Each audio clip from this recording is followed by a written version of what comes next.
Hello and I welcome you all on keystone classes. तो आज हम पढ़ने वाले हैं अपना 15 तारीख को असिस्टेंट ग्रेड 3 के जो पेपर्स हुए थे उनका सॉल्यूशंस मैथ के सेक्शन का। ठीक है, मैथ के सेक्शन का हम यहाँ पे सॉल्यूशन देखेंगे एक पार्ट का। 15 तारीख को ये पेपर हुआ था पहली शिफ्ट में 8:30 से लेकर 10:30 तक का असिस्टेंट ग्रेड 3। और हमारा ये 22 फेब को हमारी आंसर की रिलीज हो गई थी इसकी। 22 फेब को हमारी इसकी आंसर की रिलीज हो गई थी। और मैं आपको जानकारी देना चाहूंगा अपने टेलीग्राम चैनल के बारे में। टेलीग्राम चैनल हमने क्रिएट करा है जिसमें कि हम के डीएसएसबी के जो 2024 में जो एग्जाम हुए इनमें जो अच्छे क्वेश्चन है उनको और उनके सॉल्यूशंस को प्रोवाइड करेंगे। ठीक है, तो आप इस ग्रुप को भी डिस्क्रिप्शन में लिंक दिया हुआ है, वहां से ज्वाइन कर सकते हैं। ठीक है, सीधा चलते हैं अपना मैथ के वाले सेक्शन की तरफ। मैथ वाला सेक्शन हमारा नीचे चलते हैं। मंत्री परिषद, ये हमारा जीएस का सेक्शन है। जीएस के लिए आपको दूसरे चैनल पे जीएस की वीडियोस आनी स्टार्ट हो गई हैं, तो आप उसको भी ज्वाइन कर सकते हैं। की स्टोन एसएससी करके चैनल का नाम है। और हम इसकी एक बार थोड़ी सी, हाँ ठीक भाई, मेरे को यहाँ उसने दिया हुआ है, क्या दिया हुआ है, क्या हो जाएगा। चलो,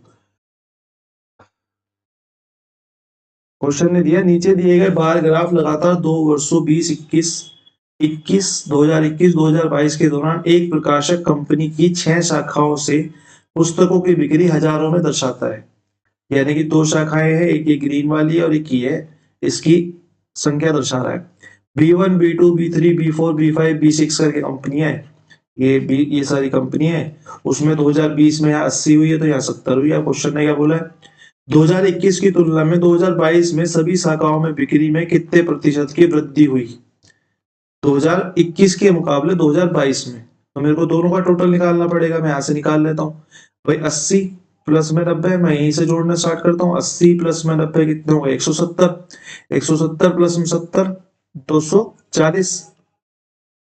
ठीक है, अब आगे के जोड़ लेता हूँ। 75 प्लस में 65 कितने हो गए, 70, 140। 140 और 85 कितने हो गए, 140 और 60, 200, 225। यानी कि अगर मैं बात करूं 2021 की, तो 2021 में मेरे पास टोटल कितना आ गया, 5, 6 और 4, 465 टोटल बिक्री हुई। अगर मैं 2022 की ऐसी बात करूं, 70, 8 और 7 कितने हो गए, 7 दूनी 14 और 1 15, 7 दूनी 14 और 1 15। और आपका यहाँ पे फिर 15 और ये 25, 250, 250, 300, 345, 345 और 55 कितने हो गए, 350, 400, 400 और 115, 515। तो हमारे पास 2022 में कितने हो गए, 515। अब कितने प्रतिशत की वृद्धि बोली है, यानी कि अगर मैं यहाँ देखूं तो मेरे को यहाँ से क्या पता चल रहा है, मेरे को यहाँ से पता चल रहा है उसमें 50 की वृद्धि हुई भाई। 515 में से अगर मैं 465 हटाऊंगा तो 50 की वृद्धि हुई। 50 की वृद्धि 465 का कितना प्रतिशत है, 50 की वृद्धि 465 का कितना प्रतिशत है। अगर मैं कट करना चाहूं तो 10 और ये 5 से 5 निम 45 और 5 दिया 15, यानी कि 1000/93। और 93 से जब मैं इसे काटूंगा तो 93 वन जा और कितना 7 बच गया, 70। 70 पे नहीं जाएगी मानिए तो 10 पॉइंट समथिंग आएगा। 10 पॉइंट समथिंग में मेरा आंसर सिर्फ एक ही बन रहा है, ऑप्शन नंबर 3 हमारा यहाँ पे राइट आंसर हो जाएगा। इससे आगे हमें कैलकुलेशन करने की जरूरत नहीं है। अनटिल अल्लाह जरूरी नहीं है तो कैलकुलेशन को आगे ना ही बढ़ाया जाए तो ही बेहतर है। ठीक है, क्वेश्चन नंबर 2 की तरफ को चलते हैं। सरिता 5% वार्षिक ब्याज की दर के साथ सावधि जमा खाते में, सावधि जमा खाता यानी कि कंपाउंड इंटरेस्ट पे कर रहा है। ठीक है, यानी कि एक अवधि के बाद उसमें जमा हो जाता है, सावधि जमा खाता, यानी कि 1 साल का इंटरेस्ट फिर उसमें जमा आता है, यानी कि कंपाउंड इंटरेस्ट की बात कर रहा है क्वेश्चन। तो 16,200 रुपए का निवेश कर दिया, ब्याज वार्षिक रूप से संयोजित है।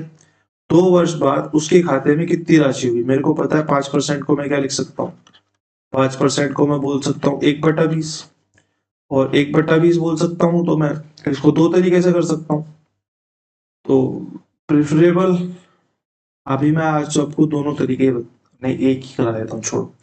तो मैं इसको अगर मैं ब्याज ले रहा हूं तो ये प्लस हो जाएगा, तो ये हो जाएगा 21/20। अगर 2 साल की बात कर रहा है तो इसका स्क्वायर कर दो, तो ये हो गया 441 बटा 400, यानी कि 41 जो है ये ब्याज मिल गया, 400 उसका सीपी था, ओ सॉरी क्या बोलते हैं उसे, अमाउंट था, और ये उसका टोटल हो जाएगा।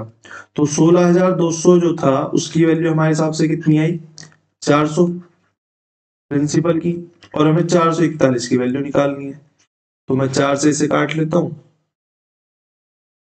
4 से तो नहीं कटेगा, तो ये हो गया 2 अट्ठे 16, 2 एकम 2, 441 की मैं 81 में मल्टीप्लाई कर लेता हूँ, 1 4 4 मल्टीप्लाई में 8 8 चौक 32 और 8 चौक 32 3 35, तो 1 8 4 12 का 2, एक हासिल, 4 2 6 और 1 7, 5 का 5 ही 5, 3 का 3 ही 3, तो इसकी वैल्यू कितनी आ गई मेरे पास, 3571 अपॉन में 2। अगर मैं इसको यहाँ से काट के यहाँ पे लिखूं तो ये मेरे को मिलेगा 2 एकम 2, 5 उतर जाएगा, 2 सत्ते 14, 1 उतर जाएगा, 1 बच जाएगा, 7 उतर जाएगा, 2 अट्ठे 16, 17,800 कुछ आएगा। आगे की कैलकुलेशन करने की कोई जरूरत नहीं है, खामखा 3 पॉइंट सो निकालो, इससे बढ़िया 17,860 मेरे को यहाँ पे ऑप्शन नंबर 1 में दिखाई दे रहा है, तो मेरा यही राइट आंसर हो जाएगा, 17,860 रुपये 50 पैसे हमारा राइट आंसर हो गया।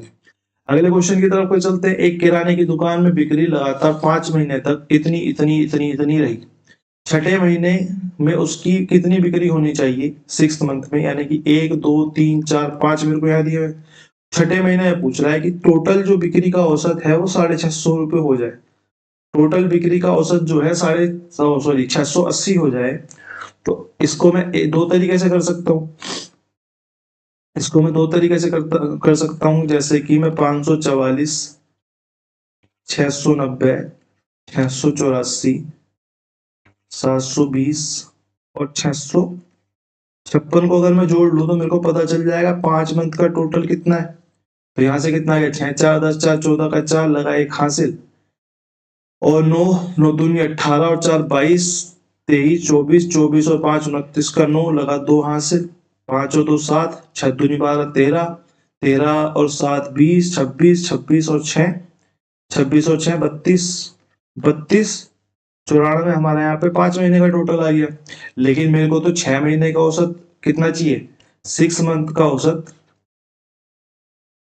680 चाहिए। तो यहाँ से अगर मैं टोटल की बात करूं तो कितना आएगा, यहाँ से टोटल में आएगा 600 8 6 48 का 8 4 हासिल, और 6 6 36 और 4 40, यानी कि मेरे को तो 6 महीने में टोटल 4080 चाहिए और 5 महीने में टोटल इतना है। तो मेरा छठा महीना कितने का बन जाएगा, इन दोनों का अंतर बन जाएगा, 40803294 अपोन में कितना आ गया 6, और यहाँ पे 7 7 और 1 8, और यहाँ पे ए 9 9 से 7 और 3 का 3, यानी कि 786 मेरा यहाँ पे राइट आंसर हो जाएगा, ऑप्शन नंबर 4। या फिर हम इसको एक तरीके से और कर सकते हैं, जैसे कि हमें पता है कि छठे महीने में हमें 680 चाहिए, 6 महीने बाद जो है टोटल का एवरेज 680 चाहिए। तो मैं ये लिख लेता हूँ ये कितने ज्यादा और कितने कम है। मैंने ये देखा कि ये 680 से कितना कम है, ये माइनस लिख देता हूँ, या मैं यहाँ लिख देता हूँ। मेरे को दिखाई दिया 680 से जो 544 है वो कितना कम है, एक तो 56 और एक 80, 8 और 5 136 कम हो गया, माइनस का 136 हो गया। ये क्या है, ये ज्यादा है, कितना ज्यादा है, 10 ज्यादा है। अगली संख्या कितनी ज्यादा है, 684, 680 से 4 ज्यादा है, 720 720 680 से 40 ज्यादा है, प्लस का है, ठीक है, प्लस माइनस लगाते चलो। 656 680 से कितना कम है, कितना कम है, 660 20 24 कम है, 24 कम है। तो अगर मैं प्लस प्लस वालों को और माइनस माइनस वालों को जोड़ दूं तो मेरे को यहाँ पे मिलता है 136 और 24, यानी कि माइनस का 160, और प्लस का क्या मिलता है 10 14 और 54। अगर मैं इसको घटाऊं तो मेरे को मिलता है कि मेरे पास 104 की कमी है, 104 की कमी है, 680 तो मेरा औसत होना ही चाहिए।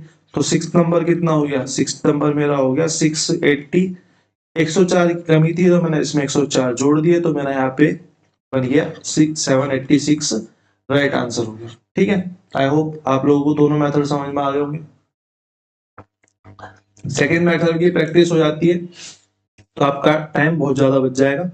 बाकी चलते हैं अगले क्वेश्चन की तरफ। अगला क्वेश्चन बहुत सिंपल सा है, पिछली भी सारी क्लासों में लगभग ये आया ही था, लेकिन अब इसमें बस थोड़ा सा ये क्या बोलते हैं इसे इंडेक्स बना के इन्होंने दे दिया है, जिसका भी कोई काम नहीं है, क्योंकि इसने बोला है 900 रुपए की बचत प्राप्त करने के लिए एक व्यक्ति को कितने पतलून खरीदने होंगे। भाई मेरे को बताओ, एक पतलून पे 20% की छूट है और उसे 900 रुपए की छूट चाहिए।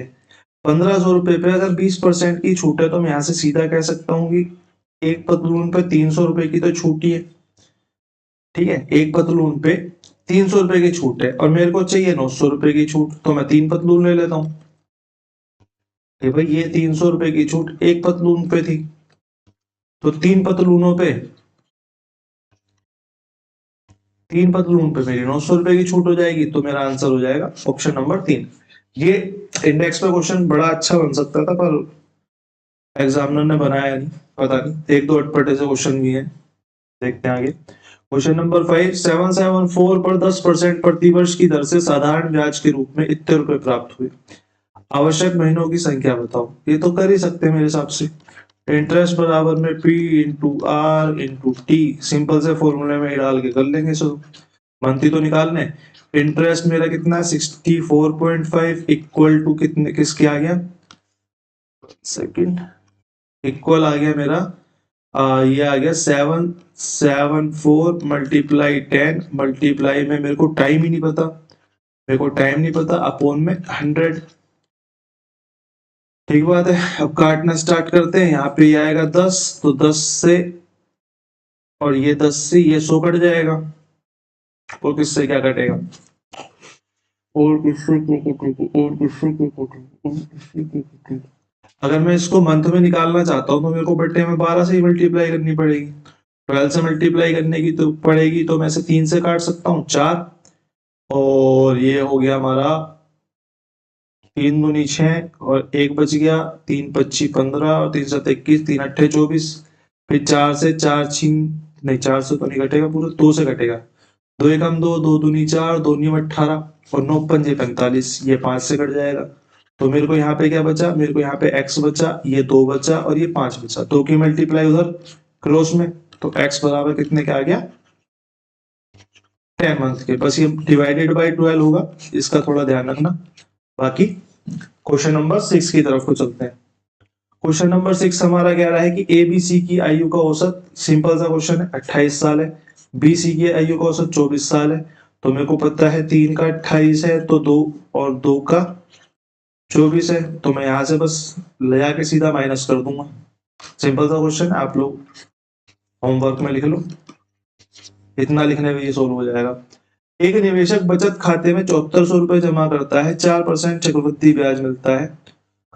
2 वर्ष बाद अर्जित ब्याज की राशि क्या होगी।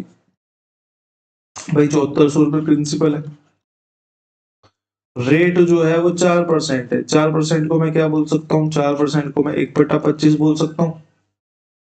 ठीक बात है, 1/25 बोल सकता हूँ। 2 साल की बात कर रहा है तो मैं स्क्वायर कर देता हूँ, मैंने पिछले क्वेश्चन में भी करा था। सॉरी, 2 साल बोल रहा है 25, अगर मेरे को ब्याज मिल रहा है तो 26/25 बोल सकता हूँ, और 2 साल बोल रहा है तो मैं इसका स्क्वायर कर देता हूँ। तो मेरे को स्क्वायर करके क्या मिलेगा, 676 और 625। ये मेरा अमाउंट होगा, प्रिंसिपल होगा, और ये मेरा अमाउंट होगा। प्रिंसिपल और अमाउंट में क्या फर्क है, प्रिंसिपल प्रिंसिपल होता है, अमाउंट में प्रिंसिपल के साथ इंटरेस्ट जुड़ जाता है। ठीक है, अमाउंट जो इक्वल होता है वो प्रिंसिपल प्लस में इंटरेस्ट होता है, चाहे वो कंपाउंड इंटरेस्ट हो चाहे वो सिंपल इंटरेस्ट हो। ठीक है, वो हमारा अमाउंट होता है। तो 676 यहाँ पे हिंदी में क्या कहते हैं उसको, हिंदी में कहते हैं धनराशि, अमाउंट को कहते हैं धनराशि, जब हिंदी में लिखा हुआ है। तो उसने अर्जित राशि क्या होगी, ठीक है, उसने बोला ब्याज के रूप में क्या अर्जित होगा। मेरे को पता है 676 अमाउंट है, प्रिंसिपल 625 है, तो ब्याज के रूप में कितना प्राप्त हुआ मेरे को, 676 माइनस में 625 यानी कि 51 प्राप्त हुआ। बस निकाल दो 7400 रुपए, इसके हिसाब से जो है प्रिंसिपल है मेरे हिसाब से 625 है, और मेरे को 51 की वैल्यू चाहिए। तो मैंने 25 से काटा, 25 25 625, 25 चौका 100, 25 चौका 100, और आगे तो ये कटेगा नहीं, आगे ये नहीं कट पाएगा। चलो एक काम करते हैं, आगे तो कट नहीं पाएगा, तो मैं नीचे 100 बना लेता हूँ। मैं नीचे 100 बना लेता हूँ, मैं नीचे और ऊपर दोनों जगह 4 की मल्टीप्लाई कर देता हूँ, ठीक है। तो मेरे को यहाँ से मिलेगा 74 मल्टीप्लाई में 16 मल्टीप्लाई में 51 अब 4 में 100। अब जो भी मल्टीप्लाई करके आएगा मैं वहां पे पॉइंट लगा दूंगा बस, क्योंकि ये पूरा नहीं काट रहा है तो ये जो आंसर्स हैं वो सब अप्रोक्स में है। तो अब यहाँ पे हमें आंसर्स निकालने पड़ेंगे, ठीक है, सब अप्रोक्स में आंसर है। तो 76 मल्टीप्लाई 16 मल्टीप्लाई 51, तो मैं यहाँ पे 51 और 16 की मल्टीप्लाई कर लेता हूँ। 6 कम 6, 6 पंजे 30, 31 का 1, 3 हासिल, और 5 एकम 5 और 3 8, 816 मल्टीप्लाई 74 डिवाइडेड बाय 100, 816 और 74 की मल्टीप्लाई कर लेते हैं। 6 चौक 24, 2 4 एकम 4 और 2 6 और 8 चौक 32 मल्टीप्लाई 6 सत्ते 42 का 2, 4 हासिल, 7 एकम 7 और 4 11 का 1, 1 हासिल, और 8 सत्ते 56 और 1 57, 4 6 और 2 8, 2 और 1 3, 7 3 10 की 0, 1 हासिल, 5 और 1 6। तो ये मेरा आ गया 60384 डिवाइडेड बाय 100। इस 100 को काटेंगे तो पॉइंट आ जाएगा यहाँ पे, यानी कि मेरा आंसर आ जाएगा 603.89। हमारा यहाँ पे आंसर आ जाएगा अप्रोक्स में 604, यानी कि ऑप्शन नंबर 1 हमारा यहाँ पे राइट आंसर हो गया, ठीक है। क्वेश्चन अप्रोक्स में था तो आपको अप्रोक्स सही करना पड़ेगा, पूरा ये निकालना पड़ेगा, पूरा कट डाउन करना पड़ेगा। तो क्वेश्चन नंबर 8 की तरफ कोई चलते हैं। 8 बहुत सिंपल सा क्वेश्चन है, ये होमवर्क में करो और कमेंट सेक्शन में अपना आंसर दो, आया कि नहीं आया, ठीक है। बहुत इजी क्वेश्चन है, कुछ है ही नहीं इसमें, ठीक है। बस एक चीज याद रखनी है, ये जो पूरा सर्कल होता है इसका जो मान होता है वो 100% का होता है 360 डिग्री। अब आप लोग करो, पहले भी 2 क्लासेस में एक क्वेश्चन करा चुका हूँ, बहुत सिंपल सा है, ठीक है, वो तो उससे डिफिकल्टी थे।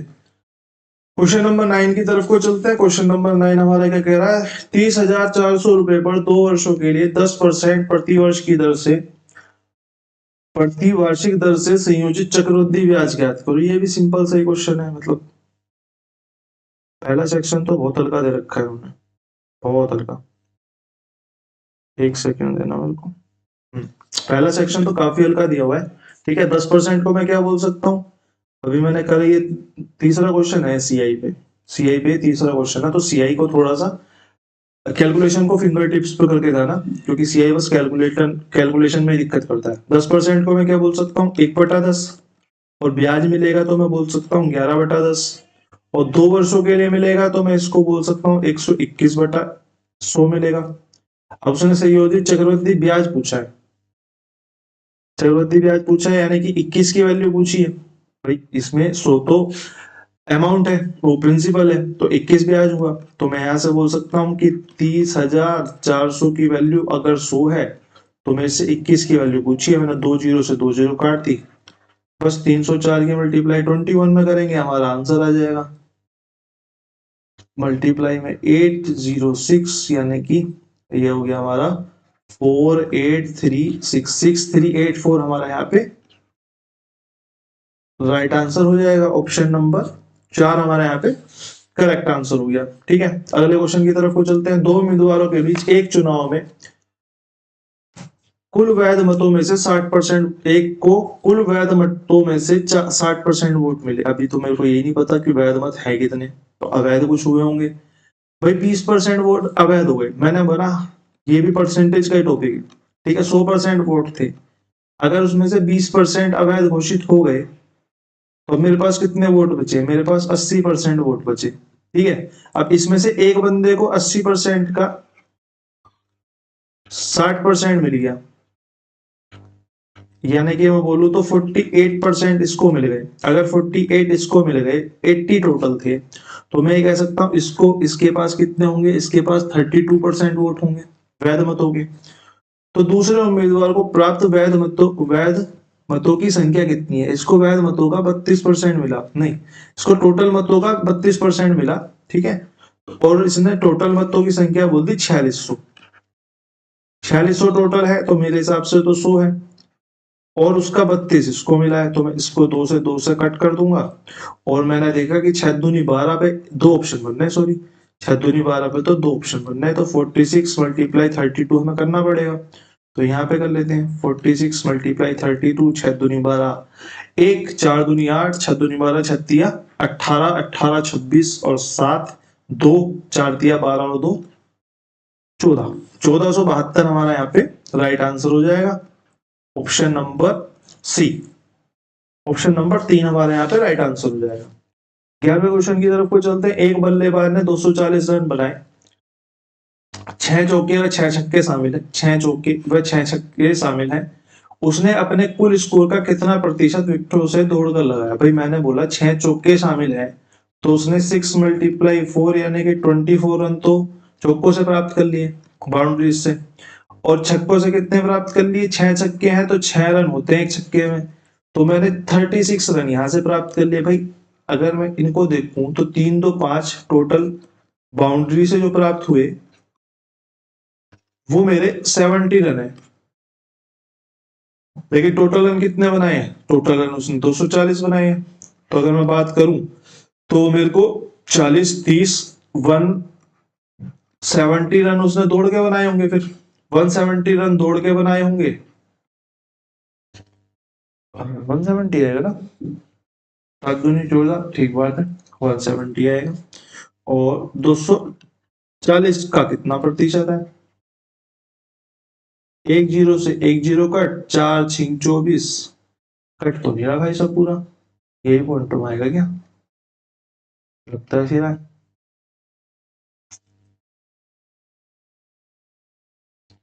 चलो फिर पूरा ही काट लेते हैं, धक्का दो, ये भी पॉइंटों में ही आएगा जहां तक है, क्योंकि कटेगा तो है नहीं पूरा। तो ये हो गया हमारा जी 170 रन। एक सेकेंड, 6 चौक 24 और 6 चिंग 36, 3 2 5 और एक 6, सॉरी 60 रन हुए, 3 2 5 और एक 6 60, 6 चौक 24 36 18, ये 180 रन हुए, 170 नहीं है 180 है। मैं भी तो बोलूं कटना चाहिए 60, ठीक है, टोटल हमारा 60 हो गया। 240 टोटल रन थे और टोटल बाउंड्री से कितने रन बने? 60 रन बने, तो 180 रन उसने दौड़ के बनाए। दौड़ के जो 180 रन बनाए वो टोटल रनों का कितना प्रतिशत है, ये हमसे पूछा है क्वेश्चन ने। 1 0 से 1 0 काट दी और 6 चौक 24, 6 दूनी 12, 6 तिया 18, 4 से कट गया 25 बार, तो 25 तिया 75% हमारा यहाँ पे राइट आंसर हो गया, ऑप्शन नंबर 1, ठीक है। क्वेश्चन नंबर 12, क्वेश्चन नंबर 12 पिछले लगभग 3 सेटों में आया है लगातार, ठीक है, तो इसको आप अपने होमवर्क में लिख लो, फालतू में क्लास को बड़ी करने का कोई फायदा नहीं है, होमवर्क में लिख लो, इसको आप करके कमेंट सेक्शन में बताना, कमेंट सेक्शन में आपका आंसर क्या आया, आया नहीं आया, ठीक है। अगला क्वेश्चन कॉन्सेप्ट का क्वेश्चन है, ठीक है। The SCF of two number is 12 and the LCM is 160. If one of the number is 40, then which of the following is the other number? मेरे से पूछा है कि दो संख्याओं का SCF जो है वो 12 है, LCM जो 160 है, उनमें से एक संख्या 40 है, तो दूसरी बताओ। मेरे को ये पता होना चाहिए इस क्वेश्चन को सॉल्व करने के लिए कि अगर मैं SCF और LCM का मल्टीप्लाई करूंगा तो मेरे को फर्स्ट नंबर और सेकंड नंबर का मल्टीप्लिकेशन मिलेगा, ठीक है, बस ये फॉर्मूला है, ये एक्चुअल में आइडेंटिटी है जिसको हमें यहाँ पे यूज करना है, ठीक है। इसको लिखने की जरूरत नहीं है एग्जाम में, आपको माइंड में होनी चाहिए। तो मैंने बोला एलसीएम 12, एचसीएफ 12, एलसीएम 120 160, तो 12 मल्टीप्लाई 160 बराबर किसके है? 40 मल्टीप्लाई में सेकंड नंबर के, अदर नंबर के। तो यहां से मैंने इसको काटना स्टार्ट करा तो 12 चौक 48, सेकंड नंबर कितना आ गया? सेकंड नंबर आ गया 10 सेकंड के अंदर 48 हमारा आंसर हो गया, ऑप्शन नंबर 3, ठीक है। ऑप्शन नंबर 3 हमारा यहाँ पे राइट आंसर हो गया। क्वेश्चन नंबर 14 की तरफ को चलते हैं फटाक से। ये क्वेश्चन भी पहले ये बहुत रिपीटेशन करता है ना डीएसएसबी, लगभग रिपीटेशन तो हर एग्जाम में होता ही है देखो, लेकिन इसमें कम से कम 3-4 क्वेश्चन ऐसे आ गए जो हम लगभग हर सेट में करते हुए आ रहे हैं, ठीक है। तो ये वाला क्वेश्चन भी उनमें से एक है। एक व्यक्ति ने एक स्टॉक 623 रुपए में बेचा, 11% की हानि हुई। मैंने बोला भाई 100% था उसका जो सीपी था, लेकिन उसे 11% की हानि हुई, यानी कि उसे 89% मिला। 89% में बेचा उसने कितने का? 623 रुपीज का। अब उसने बोला इसे किस कीमत पे बेचे कि 10% का लाभ हो। 10% का लाभ हो यानी कि 110 हो। इसकी वैल्यू पूछ रहा है यहाँ पे। अगर 89% की वैल्यू 623 है तो 110 की वैल्यू कितनी होगी? हमें पता है कि 623 की वैल्यू 89 है, तो 110 की मल्टीप्लाई कर देंगे। 110 की मल्टीप्लाई कर देंगे तो 9 सत्ते 63, 9 सत्ते पे चली जाएगी पूरी मानी। ये कितना आ जाएगा? 770 हमारा यहाँ पे राइट आंसर हो जाएगा। हर सेट में एक क्वेश्चन है, ये पीजीटी और टीजीटी वाले जो हमने करे थे उसके अलावा हर सेट में एक क्वेश्चन था। ठीक है। क्वेश्चन नंबर 15, दो संख्याओं का एलसीएम 60, एचसीएफ 15 है। यदि एक संख्या 15 है तो दूसरी संख्या ज्ञात करो। बिल्कुल सेम क्वेश्चन अभी जो हमने करा था ऊपर, क्वेश्चन नंबर 13। ठीक है, बिल्कुल सेम क्वेश्चन। तो इसको भी हम होमवर्क में रखते हैं। तो आपके 3 क्वेश्चन होमवर्क में हो गए। कमेंट सेक्शन में आप आंसर दे देना। और क्वेश्चन नंबर 16 की तरफ को चलते हैं। x बराबर 3, y बराबर -2, तो 2x माइनस 4y की वैल्यू बताओ। तो x की जगह x की वैल्यू रख देंगे। 2 मल्टीप्लाई में 3, माइनस में 4 मल्टीप्लाई में माइनस का 2, बस कर दो सोल्व। 3 दूनी 6 माइनस, और 4 दूनी 8 माइनस का 8, तो माइनस माइनस क्या हो जाएंगे? प्लस हो जाएंगे। तो 6 प्लस में 8 इक्वल टू 14 हमारा राइट आंसर हो जाएगा ऑप्शन नंबर 3। ठीक है। 17 नंबर क्वेश्चन की तरफ को चलते हैं। 17 नंबर क्वेश्चन क्या कह रहा है? ए की ऊंचाई बी की ऊंचाई से 8% अधिक है। भाई ए की ऊंचाई अगर बी की ऊंचाई से 8% अधिक है, अगर बी की ऊंचाई 100% है तो ए की ऊंचाई 108% है। बस इतनी सी बात कह रहा है। फिर उसने कहा कि बी की ऊंचाई ए की ऊंचाई की तुलना में कितने प्रतिशत कम है। भाई कितनी कम है? 8 कम है। किससे तुलना करवा रहा है? ए से तुलना करवा रहा है, तो ए को नीचे रखेंगे। 108 मल्टीप्लाई बाई 100 और काट लेते हैं। 4 दूनी 8, 4 सत्ते 28, 4 दूनी 8, और किसी से तो कटेगा नहीं, तो 200 बटे 27, इसको मैं क्या बोल सकता हूँ? तो कितने पे जाएगी मानी? 8 दूनी 16, 8 सत्ते 56, तो ज्यादा हो जाएगा, तो 7 पे जाएगी। तो 7 सही कुछ आएगा। 7 सही 11 बटे 27 मेरा यहाँ पे राइट आंसर हो जाएगा। ऑप्शंस पे हमेशा निगाह रखो, आपकी कैलकुलेशन और टाइम बहुत ज्यादा बचेगा। हमेशा ऑप्शंस पे निगाह रख के चलो, वरना कोई फायदा नहीं है। क्योंकि यहाँ पे 7 का सिर्फ एक ही दिख रहा था मेरे को, ये 11 ये नहीं हो सकता। ये 720% है, या 7 सही 20% है, पता नहीं क्या है, ये भी नहीं हो सकता। ये 17 है, ये भी नहीं हो सकता। सिर्फ एक ही ऑप्शन 7 वाला बन रहा था, तो मैं क्यों प्लस माइनस करूं जब मेरा यही से काम हो सकता है। ठीक है। क्वेश्चन नंबर 17 हो गया। क्वेश्चन नंबर 18 की तरफ को चलते हैं। क्वेश्चन नंबर 18 जो है बड़ा अच्छा क्वेश्चन है, सारे कॉन्सेप्ट खिला दिए। मान लीजिए n एक सबसे बड़ी संख्या है जो 220, 440 और 620 को विभाजित करने पर प्रत्येक स्थिति में समान शेषफल बचाती है। हमें पता है अगर सेम रिमाइंडर बचाने वाला क्वेश्चन है, सेम रिमाइंडर है, तो हम क्या करते हैं? सेम रिमाइंडर वाले क्वेश्चन में हम सबसे बड़ी संख्या में से बाकी दो संख्या घटाएंगे, यानी कि 620 माइनस 440 और 620 माइनस 220, और सेकंड बड़ी वाली संख्या यानी कि 440 में से 220 को माइनस करेंगे। अब जो कुछ भी आएगा हम उन संख्याओं का एलसीएम लेंगे। यहां से मेरे को क्या मिलेगा? यहां से मेरे को मिलेगा भाई साहब 440, 60, 120, 180। यहां से मेरे को मिलेगा 400, और यहां से मेरे को मिलेगा कितना? 220। ठीक है, इनका एलसीएम लेंगे। अब यहाँ पे इनका एलसीएम लेना है हमें, तो यहाँ से हमको मिलेगा 180, और यहाँ से हमको, हम ऐसे ही लेते हैं, अंतर लेके उसके फैक्टर्स देखते हैं। 180, 400 और 220। ठीक है, और 180 और 400 के बीच में कितना गैप हो गया? 120 का। अब मेरे को यहाँ पे दिखाई दिया ये 9 दूनी 18 है, और ये 4 तिया 12, या फिर मैं बोलूं तो 20 छिक। ठीक है, 20 मल्टीप्लाई में 6 है, तो मेरे को यहाँ पे दिखाई दे गया कि 9 तो नहीं हो सकता, 6 भी नहीं हो सकता, क्योंकि 6 से 400 नहीं कटेगा। 20 से लेकिन सारी चीजें घट रही है, तो मेरा एचसीएफ कितना हो गया यहाँ पे, मेरा एचसीएफ यहाँ पे हो गया 20। लेकिन इस क्वेश्चन के साथ क्या समस्या है कि 20 से डिवाइड करने के बाद सभी संख्याओं का जो रिमाइंडर है वो सेम की जगह 0 हो जाता है। लेकिन इस क्वेश्चन का आंसर फिर भी 2 ही होगा, क्योंकि रिमाइंडर 0 को भी रिमाइंडर तो माना ही जाता है ना, रिमाइंडर 0 को रिमाइंडर माना ही जाता है। ऐसा नहीं है कि रिमाइंडर 0 होने से उसकी वैल्यू खत्म हो जाती है, रिमाइंडर तो फिर भी वो रहता है, लेकिन बस रिमाइंडर 0 रहता है। तो वो कॉन्सेप्ट जो रिमाइंडर एक ही बचता है तो ही रिमाइंडर होता है, 0 होता है तो कुछ नहीं होता। तो उस कॉन्सेप्ट को थोड़ा सा अपने दिमाग से निकाल के रखना, क्योंकि इस टाइप का क्वेश्चन आ चुका है तो इन फ्यूचर भी आएगा।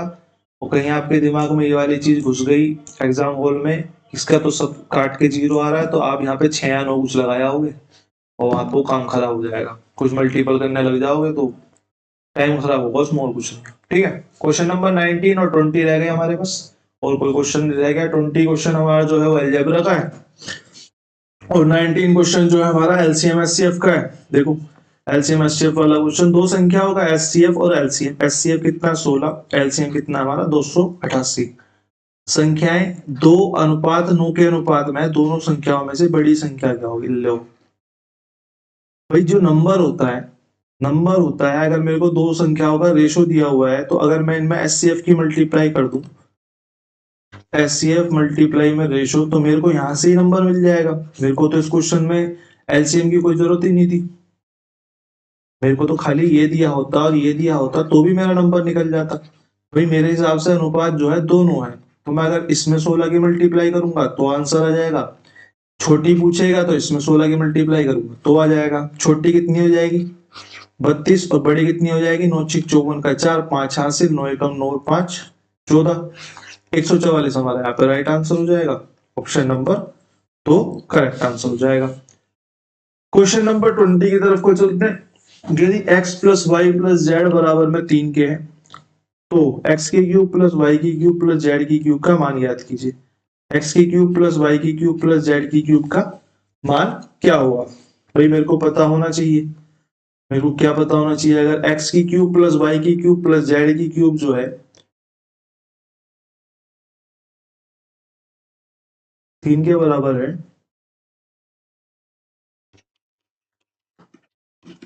अगर 0 के बराबर है, तो यहां से x की क्यूब प्लस वाई की क्यूब प्लस जेड की क्यूब बराबर आता है 3xy जेड के। ठीक है,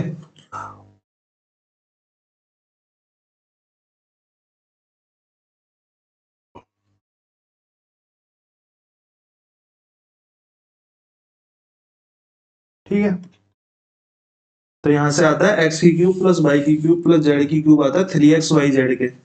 तो अगर मैं यहां से देखूं,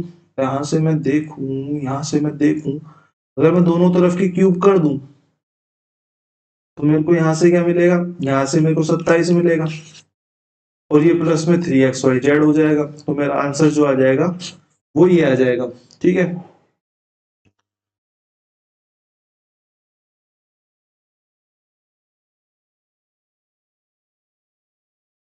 ठीक है, बाकी इसको एक्सप्लेन करेंगे कल। ठीक है, आंसर तो यही आएगा इसका। इसका और क्या बेटर एक्सप्लेनेशन बन सकता है? ये डायरेक्ट प्रॉपर्टीज है, इसकी बहुत सारी प्रॉपर्टीज बनती हैं, इसमें मैं क्या ही छोटे से मैं एक्सप्लेन कर पाऊंगा। ठीक है, तो आप बाकी मिलते हैं कल इसके सेकंड सेक्शन को लेके। सेकंड सेक्शन इसका काफी अच्छा है, मैंने देखा उसमें काफी अच्छे क्वेश्चन है 4-5, तो आप बने रहिए, मिलते रहेंगे। धन्यवाद।